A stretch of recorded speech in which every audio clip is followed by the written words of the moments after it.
And I wasn't driven by a dollar amount. Like some people go, oh, I want to make $1 million. That thought never crossed my mind. It was just, I want to do this the best possible way.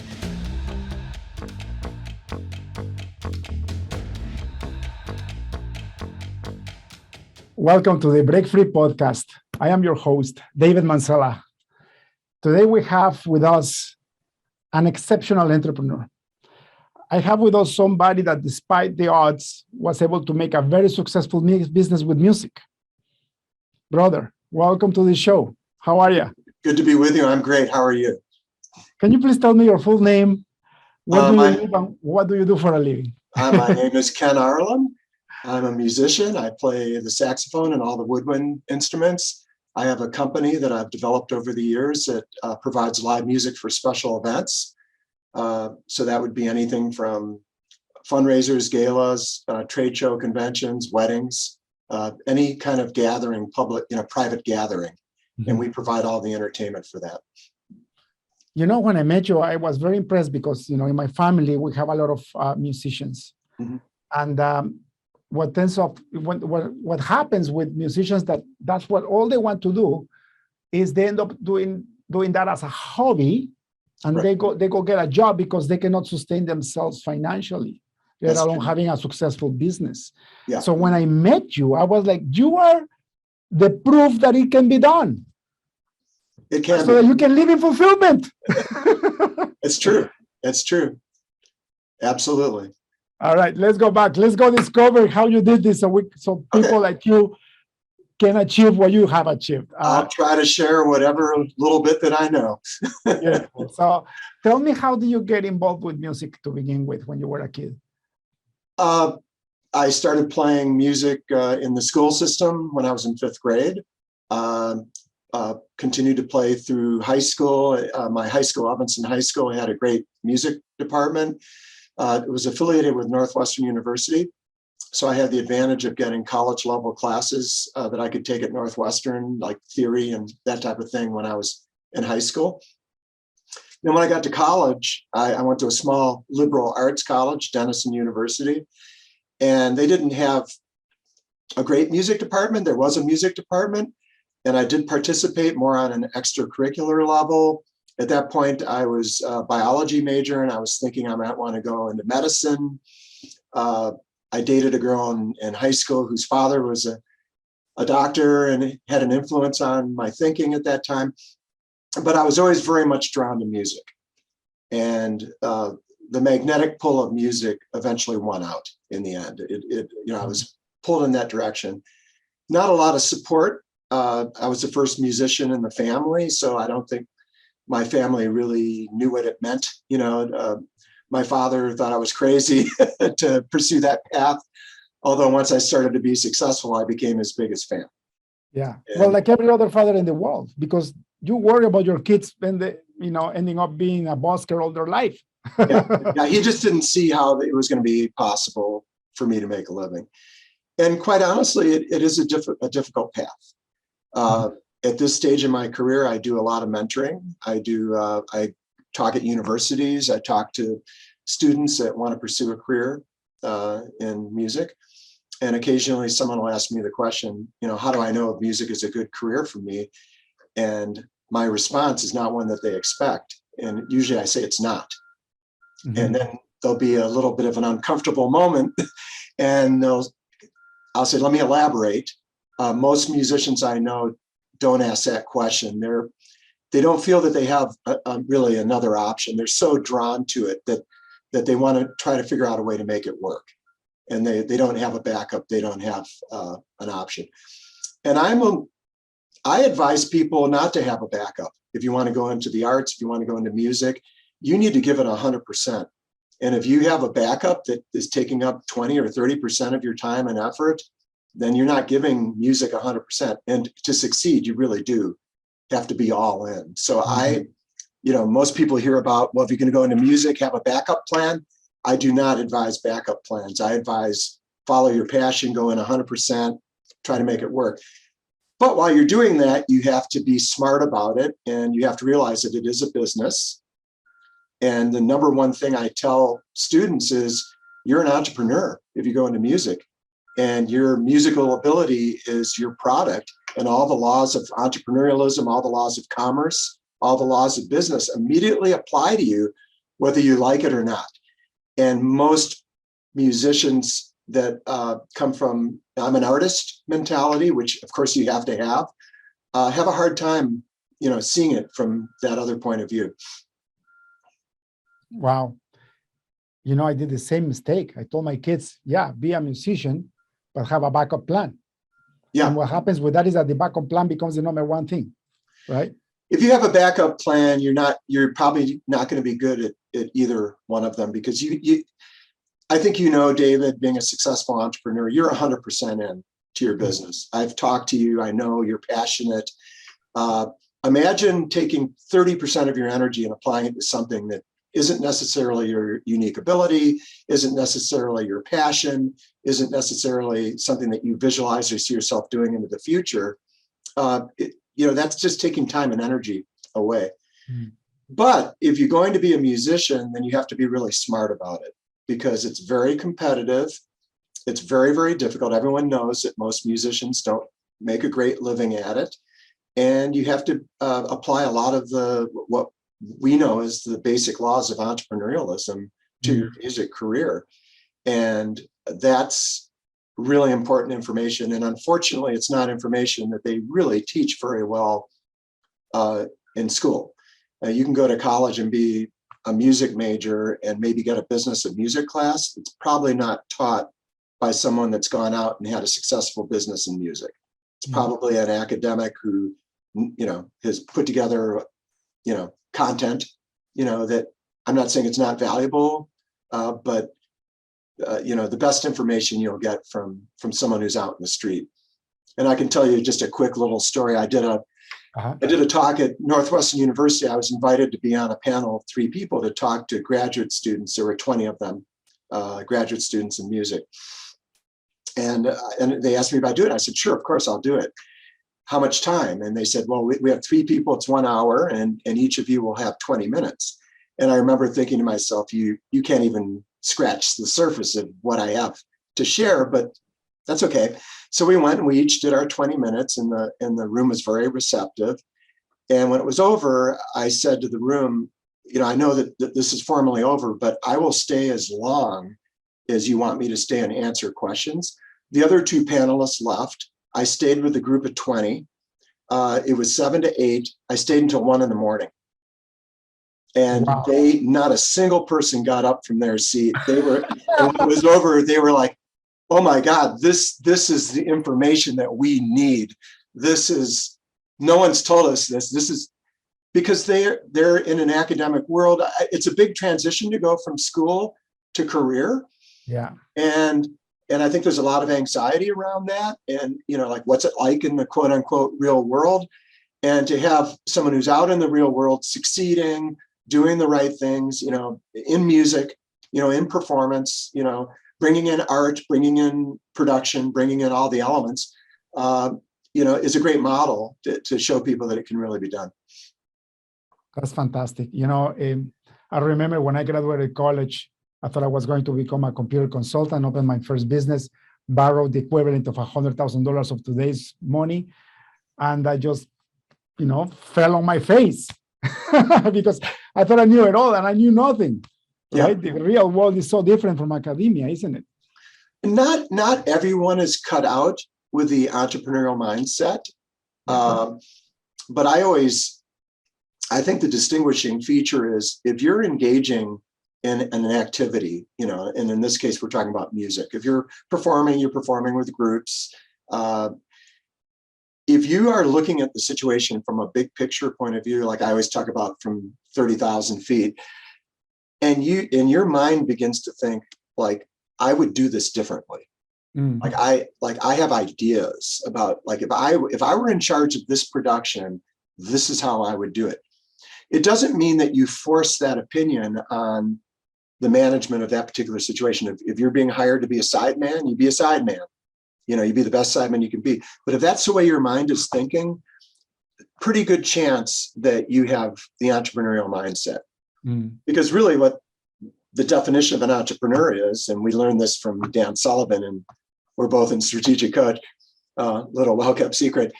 Entrepreneur, by definition, is someone that takes anything from one level to a higher level of value. So everything has a value component, and any musical performance creates value for the audience. And if you've got ideas how you can make that production better, that performance better, that ensemble better, that arrangement better, your own playing, make it better, then you're talking about raising the value of that situation to a higher level. Then there's a pretty good chance that you have that entrepreneurial mindset. It doesn't mean that you can't be successful as a musician if you don't have an entrepreneurial mindset. You probably will need to get into a path that's pretty well laid out, with another business or something where you can create value. I mean, if you're a performer, let's say on Broadway, and you do a Broadway show, you're not in charge of the production, you're not in charge of the business or the contracts or the relationships. Your job is to play a role. You come in, you audition, you do a great job, you get a reputation, then you go audition again. And over time, you develop a reputation for being a performer. That's a great path. And that's not an entrepreneurial path. Yeah. But if you are thinking, I'm going to start my own little Broadway company, and I actually have an idea for writing a show, and I'm going to do that on the side and pitch it, then you probably do have an entrepreneurial mindset. And it is possible to, juggle both, right brain, left brain. And I started out as an artist, and very much as an artist. I really wanted to go that path. And then I started to get opportunities in my career. And it was just what I'm saying, where you see the ability to create more value in a situation, and then you take on that responsibility more in a leadership role. And I went down that path of leadership and building an organization, and almost like being an architect. Like my company has 75 musicians that make a living working for us, and I love every one of them. They're all friends of mine, and we play together, we make music together, but they respect the fact that there is an entity that's supporting this organization, and a lot of work goes into that as well. There's the front stage and backstage, and we have a great team, a great backstage team. I have a business manager. We have a staff of 5 people in the office that run the day-to-day operations and free up the musicians to focus on playing music. One of the things that I admire about you is that you're a clear example that you can still be the artist and the entrepreneur at the same time. Yeah. Because I've seen your YouTube videos, I've seen your shows. You still play. I can feel the joy in your heart when you're playing, and at the same time, you're feeding 75 high-performing musicians. Right. And you're able to do this at the same time. And some people have that limiting belief that either you are the entrepreneur, or you're on the business, or you don't do anything and you become consumed by the business. And it's not true necessarily. You can look at art throughout history and go back to the Renaissance era with Michelangelo. He was a very, very successful artist. Now, no one's going to doubt that the guy that painted the Sistine Chapel is a qualified artist. But he did what he had to do to succeed. He tutored the Medici family. He gave lessons to their children. He got sponsorships. He came in, he brought in internships. The whole starving artist mindset, I'm not sure exactly where that started. I probably have to research that a little bit more, but it's just a mindset. And I'm here to tell you that that is not the mindset that makes for success. Because if you're always looking at everything from the mentality of, I've got all this talent, but I'm a victim because life is not fair to me, because there's not enough opportunity and I can't get paid enough. That mentality, or if I want to be a true artist and true to the art, then I can't engage in anything that has to do with commerce or transaction or anything surrounding my art. If that's your mindset, you're in for a lot of disappointment. But it's not true. And I took a lot of my cues. I think the most famous music producer is Quincy Jones. And when I got into my industry, I always filtered it in my mind, like, what would Quincy do in this situation? So we might be going out and playing cover music, but I'm doing it with if I have a horn section, we're writing out charts for each horn part. So everybody gets a part, a separate, trumpet, saxophone, trombone. If I have 3 violins, there's violin 1, violin 2, violin 3. We write out rhythm parts. We get together and rehearse it. So it really sounds great. We're not reading music. We learn the music so that we can perform from the heart, but it's production. We're not just showing up, and relying solely on our talent. We're doing the hard work necessary to bring the production to the highest possible level. And it's every bit an artistic experience. And you absolutely, if anyone's listening here, any future entrepreneur, any future musician, trust me when I tell you, you do not have to compromise artistic integrity to be successful in the business side of music. You have to be smart, and you have to have a good time system to allocate your time. So you give each one, it's like growing a garden. You have to water each plant. You have to water the business side, and you have to water the artistic side. And if you're able to, organize your time to do that, no problem doing both. And I can give you hundreds and hundreds of examples of very, very successful artists throughout history that made a ton of money, and there's some that starved. I mean, Van Gogh, poor guy, feel badly for him. He never sold a painting that I'm aware of in his lifetime. One of the greatest artists of all time, but that was not a prerequisite. He could have been successful. Right. And it's all, like you said, it's the mindset. I truly believe that we become what we constantly think about. So that if you have a scarcity mindset and you're thinking, in order to be a musician, I need to starve, that's what you're going to get. But then here you are thinking, I'm going to be a musician, and then I'm going to be a multi-millionaire entrepreneur. And you got both. And this is just starts here. And I wasn't driven by a dollar amount. Like some people go, oh, I want to make $1 million. That thought never crossed my mind.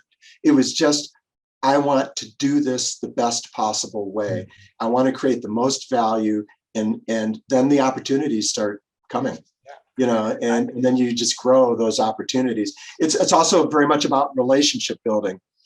David, can I tell you a quick story? Of course, please. I get a lot of people that say, would you talk to my friend, my kids, my friends' kids about, because they want to go into music. That happened to me once. Someone said, would you talk to one of my clients, his son wants to go into music. I said, absolutely, have him call me. Because I'm not going to go chasing after him. So, he's got to pick up the phone and call me, right? So I did get the call, and he's someone that graduated from the University of Indiana that has a wonderful music program, like really top notch. And I said, what are you doing? And he said, well, I'm a drummer and I'm a percussionist. I'm trained in classical percussion and drum kit. And I love jazz. I want to get out and play. I'm in Chicago. I'm working as a temp right now, which I said, that's fine. I waited on tables to get my career started. And he said, I just want to get out and play. And I feel like I've worked on my technique and I'm ready to go. And I said, okay, well, here's what I recommend you do. I'm going to give you 4 phone numbers. The first one is the head contractor for all of the shows that come in and out of town for percussion. Her name's Anita Smith. And at the time, she was the person that contracted most of the shows that came into Chicago. And just call her and tell her what your skill set is. And, it might take a while to break in, but that's an important relationship.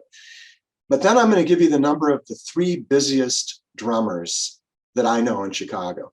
One of them was Paul Wertico, who was touring with Pat Metheny, and 2 other really excellent drummers in Chicago.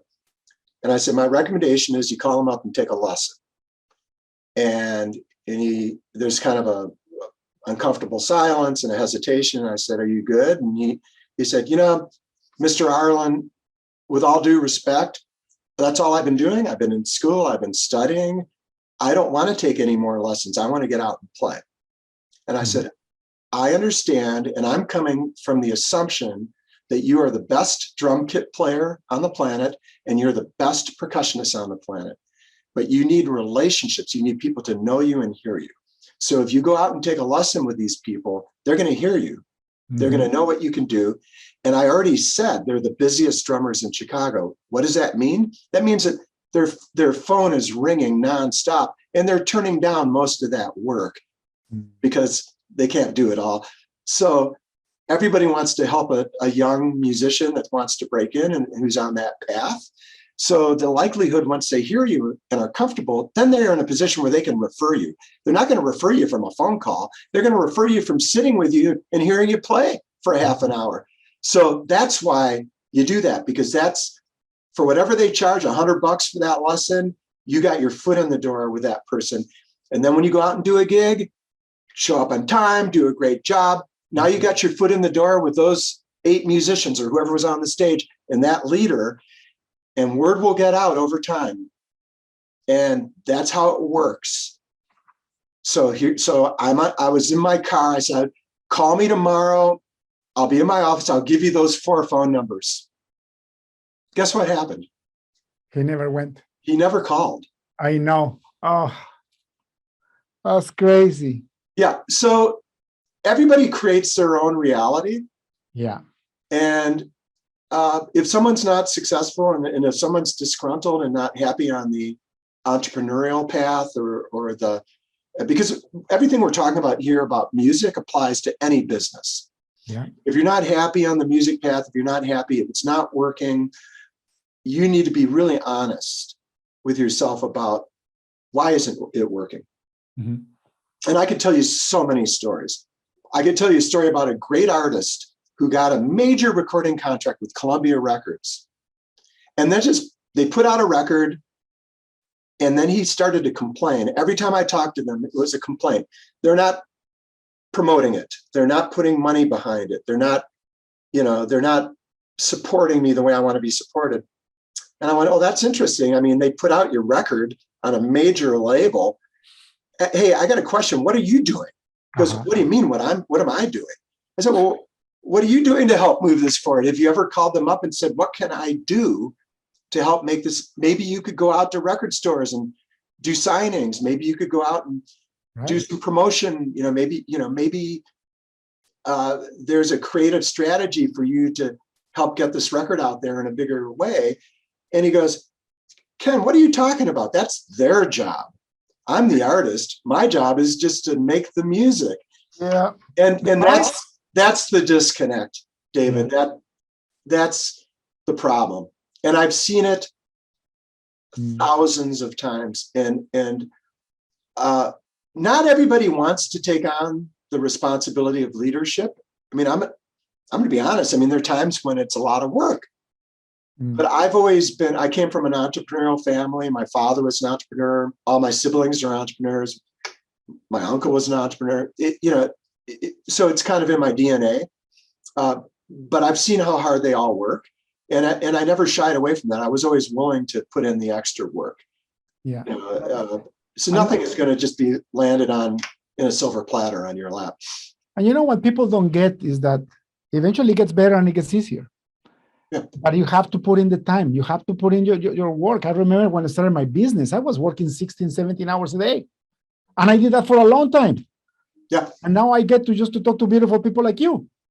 My father, who is a wonderful and incredibly successful entrepreneur, he told me that the best investment that you can make is in yourself. And if you want to build any kind of business around whatever it is, in this case, music, be willing to invest. And I can't tell you how difficult that was, because I was out doing $100 gigs. I was playing as a sideman with other bands, making $100 here, $100 there. And I'm like, how can I build anything? But I had my eyes open, and then an opportunity came my way, and I went after it. And that opportunity turned into an even bigger opportunity. And the next thing I knew, I was invited to be the music director for a cruise boat company that was doing 3 boats in Chicago, 1 in Milwaukee, 1 in Louisville. And I could have walked away from that, but I thought, I'm going to figure out how to do this. It's going to put a lot of musicians to work. And that kind of started my, that was back in the 80s, but that kind of started my willingness to, take on the responsibility. But in the first, I'd say 5 to 10 years, my keyboardist was making more money than I was, and I was running the operation. Everything I had, I put back into the business. It was crazy, but wonderful wife, very supportive, and Well, the end result of that is you build something of your own, and what you're building is reputation. And you can't create your own reputation. That the market gives you your reputation by the work that you do and the value that you create. But once you have that, no one can take that away from you. And if you're doing a great job, and every time we perform, any of my groups, we do about 400 performances a year. We've never gotten anything less than a 5-star review in any kind of feedback, internet, any website. And word gets out. And then people will come to you. And right now our phone rings. We do have an outbound effort, but I would say most of my career, it's been inbound, which means you just fielded the referrals that come in. And again, I'm not trying to tell your watchers of this podcast that it's easy. And there are times when you just go, oh, this is crazy, but that's where so many tools come into play that we've learned, both being in coach program, about how to manage your time and how to delegate and how to focus in on your unique ability and all those things come into play. Building a self-managed company, being over time as you grow. I was always good at delegating. When I hired my first employee, that was back when I was managing that Starline cruise boat gig. My first employee, after about 2 weeks, said, "Ken, next week's my last day." I go, "Why?" And she said, "Because you're not delegating anything to me. I'm watching you work, and I'm sitting over here, and I can't do. You're not giving me anything to do."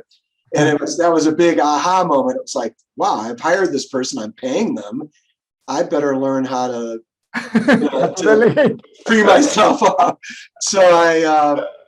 So that's what happened. And then now I've become like a fabulous delegator. I mean, I'm always like, gosh, if there are sometimes, as you know, David, we have to be the man that makes the decision or jumps into a situation to manage something. But as infrequently as possible, I have surrounded myself with really good talent, and I've never once tried to tell someone how to do their job. If you hire good people and you clearly define what their responsibilities are, then you can grow your entity, whatever that might be. And by the way, if there's a musician watching this, I mean, and you're starting out as a grassroots musician, I mean, that doesn't mean there still aren't things that you can be delegated. I mean, I know a harpist that's got someone that carts her instrument to every gig. She doesn't schlep her harp around. It's like, so there's always someone that can help you do what you do, Yeah, no, and it's important that if you want to be a musician and an entrepreneur, you have to learn how to become an entrepreneur. I mean, that was the biggest mistake that I did. I took a lot of accounting courses in college. I graduated for computer science, and I thought those accounting courses got me set for being an entrepreneur. Not the case. And I waited 12 years to get into a business coaching program where I could actually learn from other successful entrepreneurs. And as soon as I started doing that, my business started to take off. Right. But we think we know it all. And that mentality is what gets you stuck. And it's such a relationship business. I was telling the story about the student that wouldn't call those 3 drummers to have a relationship. Business is very relationship driven. So at the end of the day, I mean, I'm a jazz saxophone player. So Charlie Parker is, one of the greatest, if not the greatest, jazz saxophone player of all time. He's a genius. But there's a movie called The Bird. And there's a scene in that movie where Charlie Parker shows up late, because he often did. His life was a bit of a mess. He was a heroin addict, had to pawn his horn half the time. Everybody wanted him for recording sessions and things like that. And there's a scene in the movie where the agent comes in and goes, "I'm sorry, he's not going to make the session." And the producer of the session goes, "Find me someone that sounds like Charlie Parker." Mm-hmm. And he was done doing business with Charlie Parker, which is really sad, because Charlie Parker deserved to have all of the work that he could have. But, you have to have your life in order. You have to be someone that where the relationship is there, where people want to work with you. So the point of that story is the best musician, the best artist, the best visionary, the best entrepreneur doesn't always get the work. It's going to be someone that is developing, is creating value, and has a strong relationship. There could be 100 computer consultants out there, but I'm going to call David because we have a relationship, we have a friendship, and I like you. So that's hugely important.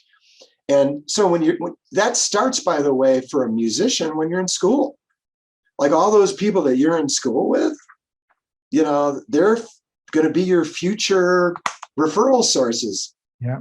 You know, they're going to be the ones that those friendships that you develop, that they're going out, they're successful, and they're going to recommend you for a situation. That's how it works. My daughter is a very successful performing musician. She's a great vocalist and a songwriter. Her stage name is Ida Hawk, Idahawk.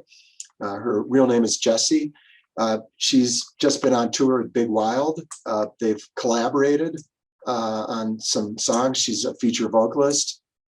He's going out on the album cycle is just ending, but they've done all the big festivals, you know, Red Rocks, Lollapalooza, Coachella, that type of thing. And at one point, Big Wild wanted to expand the band, was looking for a guitarist. And Jessie referred a guitarist that she knew from living in New York, Maddie, who happens to be the guitarist on SNL.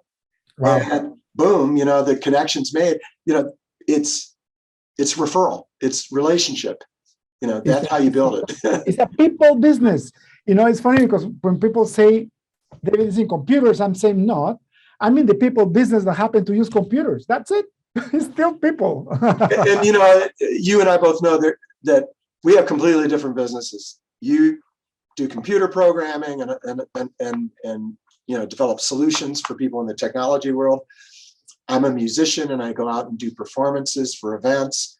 And when we sit down and talk about our businesses, it's almost like we're in the same business. all the same issues, personnel issues. You know, how are you dealing with health insurance or a pension plan, or you know, what's happening with, you know, HR issues, what's happening with the marketplace, what's happening with marketing. You know, it's uncanny. I don't care if the business is selling auto parts, computer programming, you know, steel mill, you know, washing cars, Yeah. you know, music. I don't care. I mean, every business and every entrepreneur has a similar trajectory. And that's really important for people to know and to teach, you know, and to be patient with. I mean, we all start out as that rugged individualist where we're doing everything ourselves. Then you get smart about it and you start hiring people to help you, and you delegate and you grow. And, you know, it's the same trajectory for all of us. Well, one question, brother, that I know that this is so crucial, especially for young entrepreneurs or startup musicians that want to become entrepreneurs. They struggle a lot with their daily routine.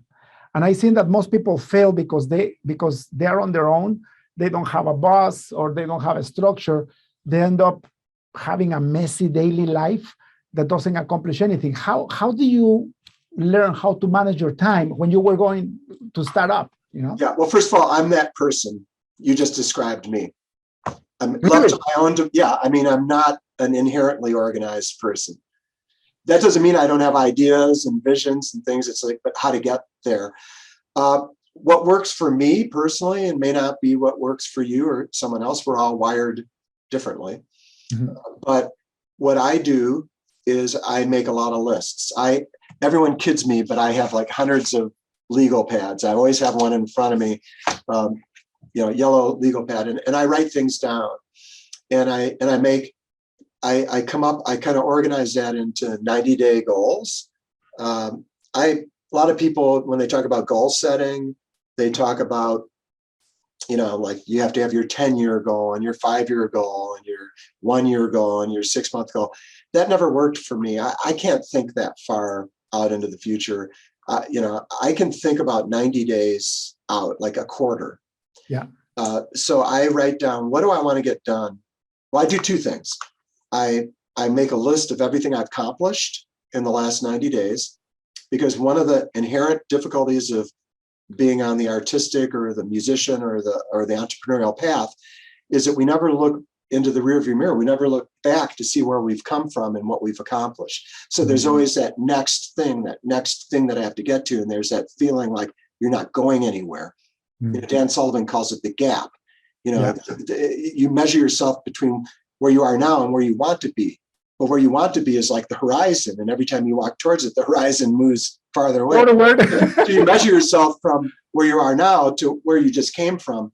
Yeah. And so I make that list, and that usually gives me a burst of like positive energy, like, wow, okay, I was feeling like I wasn't getting anything done, and look what I got done. And then I make a list of what I want to get done, both personally and professionally. And that list might have things like, I want to get a new mouthpiece for my saxophone. I want to try a new mouthpiece that I've heard is good, or maybe I'm going to switch reeds, or, but it also, in my case, running a business now has bigger business goals, that we have to accomplish. And then I, just by going through the act of writing those things out, it kind of organizes my thinking. So it programs you for like how you need to be spending your time. So I oftentimes think if I wasn't a very motivated, person that really wants to, work and, succeed, that I might be that guy that, sits and watches too much, like binge watches television all day long. And my wife keeps saying, no, you're not, you'll find something else if it's not music. But it's,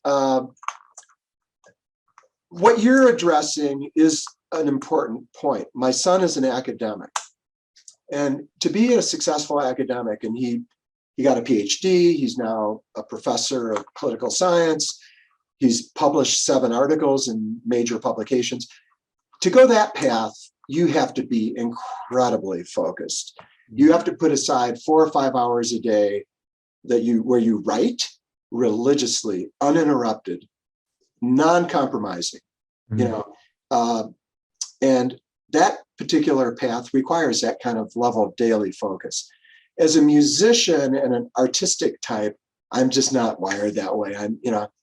I can be messy, in my life. I mean, organization's not my unique ability, but I think that to answer your question, for me, what works is the goal setting and just staying focused on what I really need to do. Because if I get 80% of those goals done, then I know I'm productive. You're moving forward. That's beautiful. Yeah, that's one of the things that kills most entrepreneurs is that now I got all these 10 hours a day and I have no clients. I have my goals and I don't know what to do with my time. And before you know, you're eating or you're watching Netflix, and then you get worried because you're doing nothing, and it becomes a horrible circle, right? Well, and I think the other thing that happens is that they fly under the radar because they don't have the confidence. They go, I'm not ready. Yes. So therefore, I'm going to sit at home and not go out into the world. I'm here to tell you, if you're a young entrepreneur, get your SHIT out there. It doesn't matter. What you need to realize is don't take yourself so seriously. The rest of the world, I'm sorry, they don't care. They're more concerned about their own thing. So they're not going to be judging you. Plus, most reasonable people, especially in music, realize that there's a continuum, there's a path. Mm-hmm. It starts out when you first start learning how to play your instrument and read music, and then you work on your technique and you get better and better and better. Any accomplished musician can hear another musician and know where they are on that continuum. Any artist can look at someone else's painting and know where they are on that continuum. You can look at a young programmer and know where they are on that continuum. You're not going to judge them adversely, no matter where they are. As long as that they're growing and moving and working hard, you want to help them, you want to support them.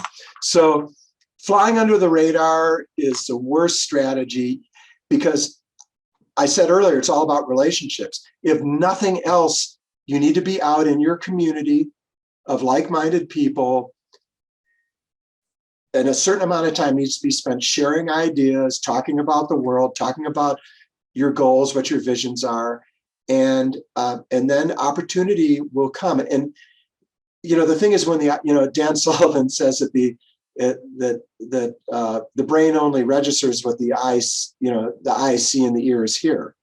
you know, or no, wait, I got that wrong. The eyes only see and the ears only hear what the brain recognizes.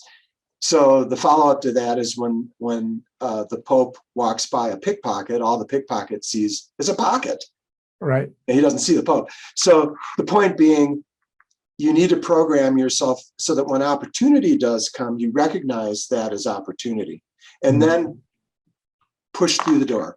Yeah. This is not about being obnoxious. This is not about being forceful. This is not about forcing yourself into a situation. You can be the most laid back, you know, quiet, introverted person on the planet. But when you see an opportunity and that door opens up for you, walk through the door. Go get it. And see what's on the other side. And don't be scared. Early in my career, I got called to be the lead alto player for Buddy Rich's band.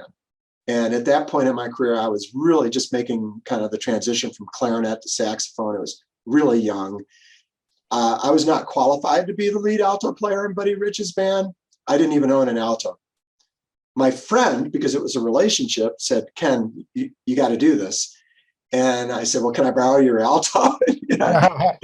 So, and then I realized, oh, my intonation's going to be terrible. Plus, Buddy Rich was notorious for being a difficult band leader. He was mean. He would yell and scream. He'd kick people off the bus. There's tapes that are floating around in the music community of Buddy Rich admonishing and yelling and screaming and swearing. And half the time he was drinking a bottle of whiskey and he was truculent, all that stuff. And I thought, I'll last one gig and I'll get kicked off the bus. So my sense of confidence, I turned it down. I know I'm not ready. This would be a train wreck. Like, no way am I going to do that. It will end my career. Now, if I had that back, I would have done it. Right away. Yeah. I would have done the first gig. Maybe I make it through the first gig. And then on the second gig, the word starts getting out. Ken sucks on alto. You know, like he's out of tune. And, you know, as a tenor player, alto is a different instrument. And then probably maybe by the third gig, I would get kicked off the bus somewhere in the middle of Iowa and I'd have to walk home. And I would have that story to tell. Yeah. You know, so and it would not have changed my career. It might have helped it. Yeah. So my advice, because I know your audience is a lot of young, you know, entrepreneurs, people considering the entrepreneurial path. Don't fly under the radar. You know, get yourself out there. When opportunities come, recognize them. Keep your eyes open, your ears open. You know, be aware of what could be a good opportunity for you that as a next step, and go for it. And don't let fear and discomfort and uncertainty get in the way. That's my advice. Ken, brother, thank you so much for your amazing wisdom. You for sure are an example that you can do what you are really brought to this world to do. In this case, music, which is so hard to break into, but you're a clear example that can be done. One last question before we end this beautiful podcast. If you had access to a billboard in a busy highway, what would you write in it? That's a good one. You know, it all sounds kind of trivial and what you could fit on a billboard, but show up. Show up. You know, I think this has been the theme of the whole podcast. Yeah. Just by showing up, you have 80% chance of success. Just show up and say, I'm here, and don't be afraid. That's so right. That's why I'm successful. I wasn't the best computer scientist in school. I had 5 good friends. I was the least smart as far as writing programs. But out of all of them, only 2 of us are in the industry still. Yeah. And I'm the only entrepreneur in computer science. And they could be all working for you. Yeah. Why? Because I show up. I'm saying, I'm here. I'm not the best, but I'm willing to do whatever it takes to finish. Yeah. Absolutely. And you know, I mean, if you have a vision, if you have an idea, if you can see something that isn't being done or that you think you can do better, follow that instinct. You know, go after your passion, and don't worry about backup plans. You know, follow your passion. when the time comes, if that's not the right path, another path will present itself and you keep moving forward. But backup plans to me are looking backwards. Yeah. And I don't recommend it. And so I'm going to piss off a lot of parents whose kids are in music school. You're watching this, you're going, you got to have a backup plan, learn accounting, get a skill. Ken, brother, thank you so much for your time. Hey, thank you. This is your house. You're always welcome to come back. I know we're just touching the surface of your amazing wisdom. There's definitely other things we can talk about. If people want to hire your band for a special event, where can they find you? Well, we have a website, Arlen Music, ARLEN music.com. All the contact information is there. We have tons of Instagram. All of our bands have Instagram pages. Arlen Music Productions, Ken Arlen Evolution Orchestra. We have multiple bands, but it all starts, you can get it all from the website. And, if anyone out there is doing an event, you want a consultation or you want someone to design something, there's an old saying, sell the ticket and then build the ride. And yes. we do that a lot. We imagine something and then we make it come to life. Fantastic. Brother, thank you so much. Thank Have you. a wonderful rest of the weekend. Thank you for being the Break Free Podcast. Cheers. Thank you. That's all for today's episode of the Break Free Podcast. Head on over to iTunes and subscribe to the show. Starting your own business can be tough, but it doesn't have to be. Visit davidmansilla.com to pick up a copy of the #1 international best-selling book, Breaking Out of Corporate Jail. Expand what you consider to be possible and reach your full potential. And join us on the next episode.